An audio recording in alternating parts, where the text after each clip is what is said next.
How many of you have been in business for 1 to 3 years? How many of you are just dreaming of a business, thinking about it? And how many of you have been in business for 5 years or more? Okay, so we have quite a range here. One of the things that I would suggest to you in this economic climate is to go back to basics. And I know you hear this all the time, but 2 concrete things that you must do in terms of going back to basics is going back and reviewing your operating budget, your operating costs. Really assess where your business is today. Don't hide from it. Get a cold, hard calculation of what your income looks like and what your expenses look like. And then do the same thing with respect to your personal cost of living. Go home and do your personal budget. Because the bottom line is that each and every month you have to bring in enough money to cover your business operating budget, and there has to be enough money left at the end of the day for you to sustain your personal cost of living. That's the bottom line. If you're not doing that, you are absolutely falling behind in what's going in terms of your financial life going forward. You're digging a bigger hole. That's what that comes down to. Go back to basics. Now, in terms of resources, what do we do here? I started off by saying that there are 2 basic things you're looking at: increasing revenues or decreasing expenses. In terms of revenues, increasing revenues, this is not the time to back off on marketing. Marketing is more important now than ever, because what we're talking about here is to find a way for you to sustain yourself so that when we finally turn that corner and recovery is on the brink, you're still left standing while everybody else is gone. Because the field is changing. You know, what was no longer is, right? What is may not be. But what will be is your challenge and your opportunity. You need to hold out long enough. You need to sustain yourself long enough. So do not fall behind on your marketing. Now, you may have to change your marketing strategies. Social networking, something that Orly mentioned. Networking in general really becomes very important. And so this guerrilla marketing that you constantly hear about is something that you're going to have to engage in.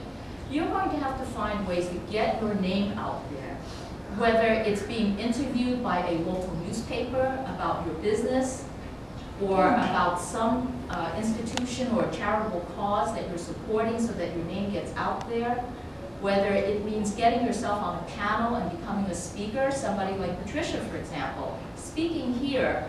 You may not realize it, but she's getting exposure now. She's going to be talking to you as a fellow entrepreneur about her experiences, etc.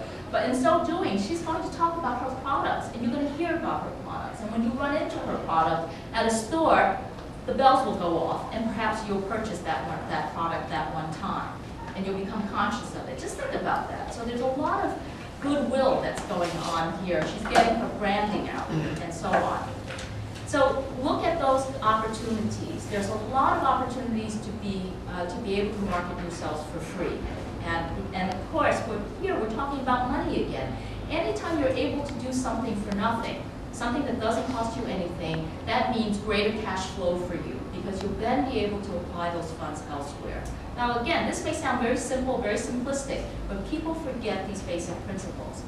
In terms of increasing revenues, a second way of looking at it, creating new markets, okay? Now, creating new markets, what does that mean? Some of you don't even know it, but you might, in fact, be in a position to take advantage of green business opportunities. You know, there are a lot of new pieces of legislation out there. There are federal, state, and city mandates requiring government offices to look at green as one of the components for purchasing. The same is true for corporate businesses. I was just on a panel last week with Walmart and with PepsiCo, and they are talking about green in terms of buying those products and making them available to their customers, but they're also talking about green practices in terms of their shipping, in terms of cleaning and operating their stores. So there are those kinds of new opportunities out there. Now, from your perspective, if you're a cleaning business, one of the things you might consider is using green products now and then repositioning yourself. That's something that consumers look for. They want a safer, better environment for their homes and so on. If somebody is selling your product, a green product that you manufacture, or uses your service, they're in a position also to reposition themselves in terms of corporate responsibility, which has a strong impact on their brand. So look at those kinds of opportunities. As women and minority-owned businesses in particular, there are real big opportunities out there with the federal, state, and city contract.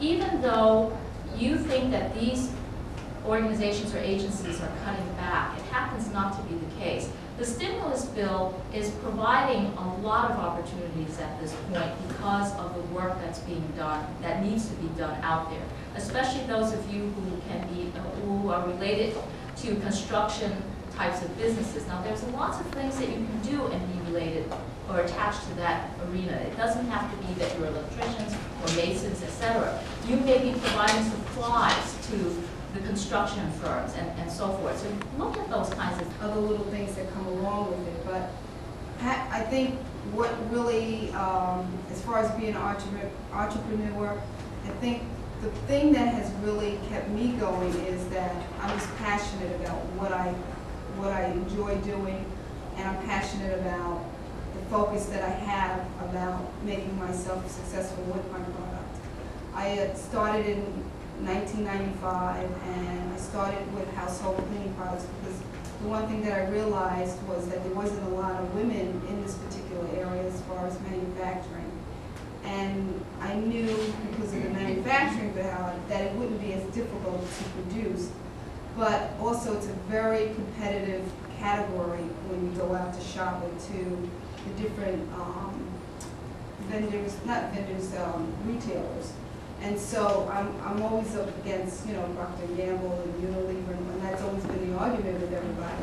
But there's ways to get through that too, because I've always worked to understand how the system works and to network.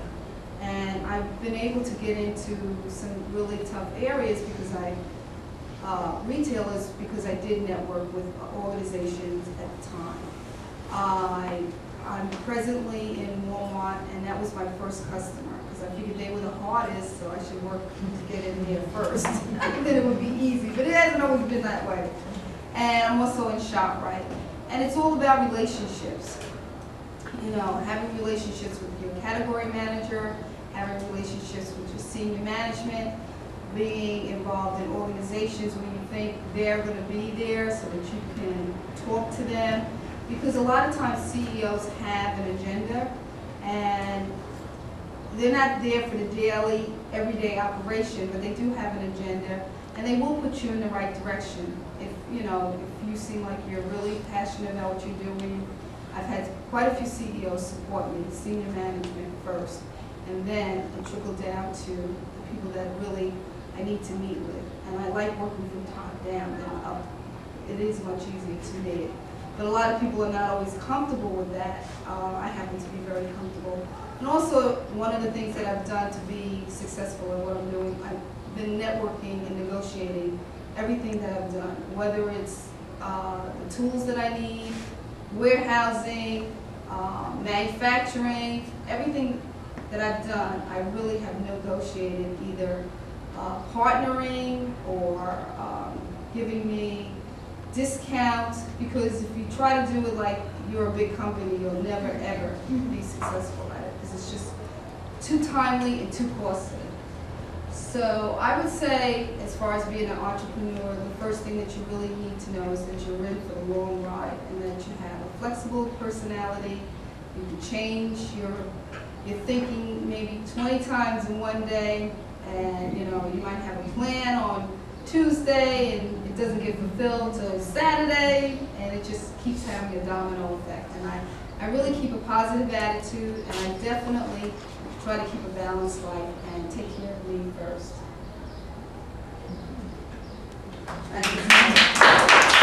Yeah, I was wondering